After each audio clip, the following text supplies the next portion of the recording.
एक गांव में औरतों की चोटी काटने की घटना होने लगी थी। जैसे ही रात होती, एक चुड़ैल अपने हाथ में खंजर लेकर आती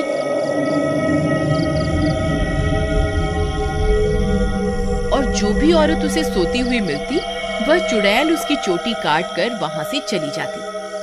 किसी को ये समझ नहीं आ रहा था कि ऐसा क्यों हो रहा है। फिर एक दिन, अरे भगवान, अपने बालों को छुपा कर रखो।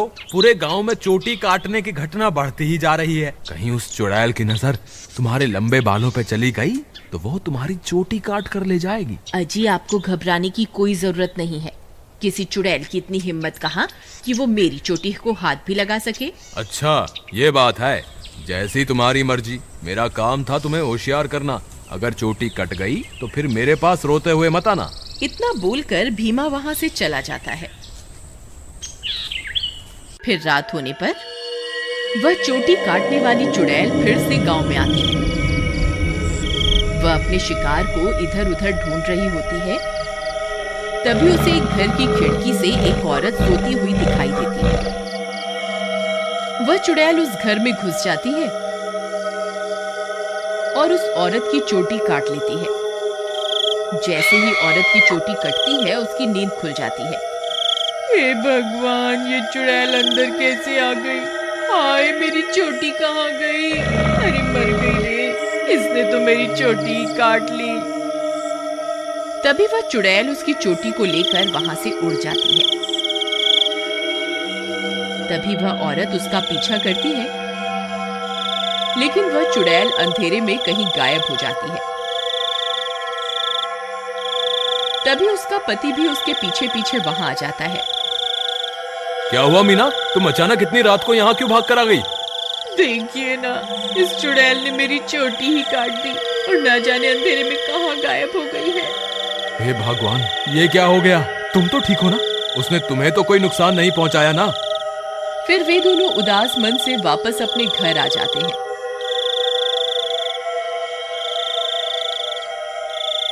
अगले दिन सुबह होने पर मीना की चोटी कटने की बात पूरे गांव में फैल जाती है। सब लोग उस चुड़ैल के बारे में बातें कर रहे होते हैं। फिर भीमा को अपनी पत्नी की फिक्र होती है, तो वह अपने घर की ओर चल देता है। घर पहुंचकर वह अपनी पत्नी के कमरे में जाता है तो देखता है कि उसकी पत्नी अपने बालों को संवार रही होती है। अरे सुमन, तुम्हें पता चला? कल रात को मेरे दोस्त मोहन की पत्नी की चोटी उस चुड़ैल ने काट ली। मुझे तो तुम्हारे लिए बहुत डर लग रहा है, कहीं वो चुड़ैल यहाँ ना आ जाए।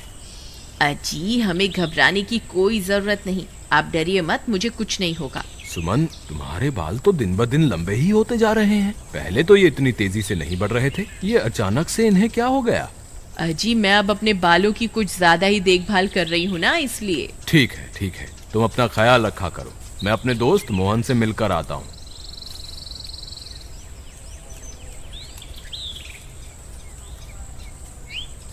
अरे भाई मोहन, तुम कैसे हो? भाभी के बारे में पता चला, सुनकर बहुत दुख हुआ। क्या बताऊं भीमा भाई, जब से मीना की चोटी कटी है उसका तो रो रो कर बुरा हाल है। और बताओ, सुषमा भाभी तो ठीक है ना? अब तुम्हें भाभी का बहुत ज्यादा ख्याल रखना होगा, कहीं चुड़ैल उन्हें अपना अगला शिकार न बना ले। तुम सही कहते हो भाई, मुझे भी बहुत फिक्र हो रही है। ठीक है, अब मैं चलता हूँ। तुम अपना और मीना का ध्यान रखना। फिर इतना बोलकर भीमा वापस अपने घर आ जाता है।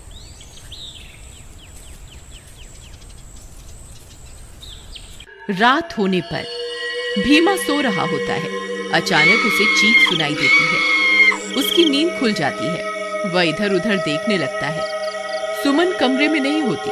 वह बहुत डर जाता है। सुमन, कहाँ हो तुम? सुमन, कहाँ हो तुम? अरे, मैं तो लुट गई, बर्बाद हो गई। ये चुड़ैल तो मेरी चोटी काट कर ले गई। हाय, मैं तो लुट गई। अरे, ये किसकी आवाज है? लगता है चुड़ैल ने फिर से किसी औरत पर हमला कर दिया है। मुझे बाहर जाकर देखना होगा। फिर वह भागकर बाहर जाता है और देखता है कि बाहर कुछ गांव वाले खड़े होते हैं।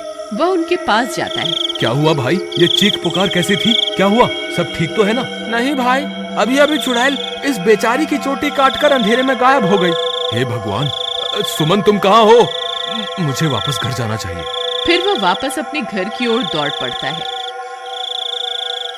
जब वो घर पहुंचता है तो देखता है कि सुमन अपने बालों को सहला रही होती है।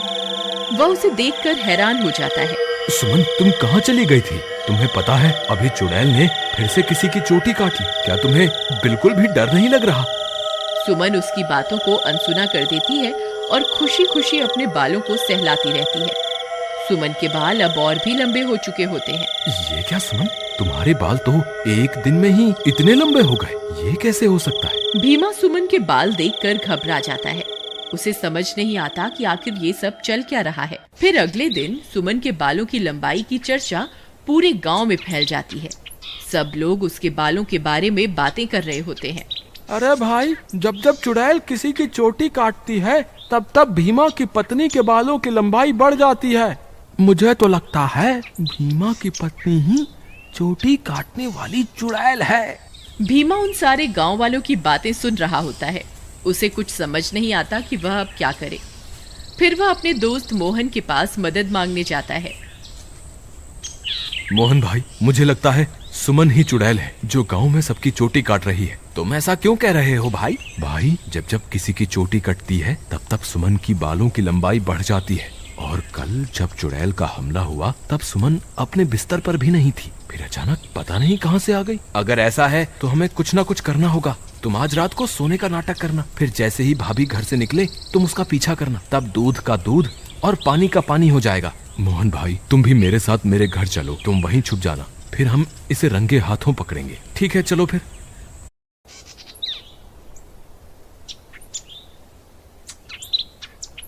फिर वे दोनों भीमा के घर आ जाते हैं और मोहन अलमारी के पीछे छुप जाता है।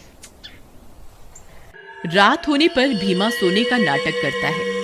तभी सुमन उठती है और घर से बाहर निकल जाती है।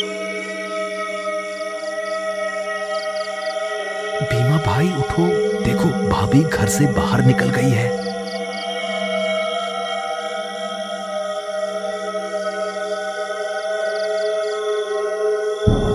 सुमन थोड़ी दूर जाते ही चुड़ैल में बदल जाती है और अपने शिकार की तलाश करने लगती है। भीमा और मोहन की आंखें फटी की फटी रह जाती हैं। भीमा भाई, तुम्हारा शक सही निकला, तुम्हारी बीवी तो चुड़ैल निकली। मोहन भाई, अब क्या करें? ये जरूर अपने शिकार की तलाश में निकली होगी। अगर हमने इसे नहीं रोका तो आज ये फिर से किसी की चोटी काट लेगी। लेकिन भीमा भाई, भाभी सबकी चोटियां क्यों काट रही है? मुझे क्या पता भाई, जब तू अपनी भाभी से मिलेगा तो पूछ लियो। चलो इसका पीछा करते हैं। थोड़ी दूर उसका पीछा करने पर चुड़ैल एक जगह पर रुक जाती है। फिर वह इधर उधर अपने शिकार की तलाश करने लगती है। तभी चुड़ैल की नजर एक घर पर पड़ती है और वह उस घर में घुस जाती है। वहां उसे एक औरत सोती हुई दिखाई देती है। भीमा भाई, भाभी तो एक घर में घुस गई, अब क्या करें? अरे बेवकूफ, ये भाभी भाभी क्या लगा रखा है? इस वक्त वो तेरी भाभी नहीं है, वो एक चुड़ैल है। चलो हम भी इसके पीछे चलते हैं।